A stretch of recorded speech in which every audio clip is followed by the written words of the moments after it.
బంధాలు ఏ విధంగా వస్తాయి? మధ్యనే వస్తాయి బంధాలు. పుట్టుకతోటే బంధాలు పెరగవు.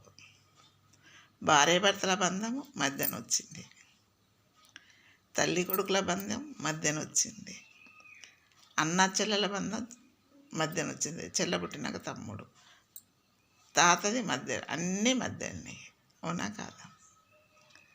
మనకు కావాలనుకుంటే బంధాలు ఉంటాయి, వద్దనుకుంటే బంధాలు పోతాయి. కానీ ఇప్పుడు ఎలా ఉంది బంధాల గురించి?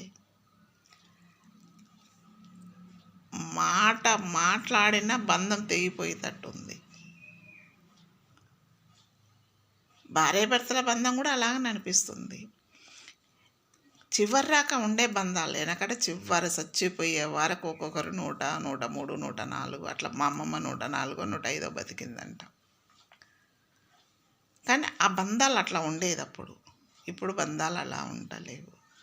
మాట వస్తే చాలు తెగిపోయే వరకు వస్తున్నాయి. తెగిపోయే బంధాలను పట్టుకుని ఎన్ని రోజులు ఉడతాం?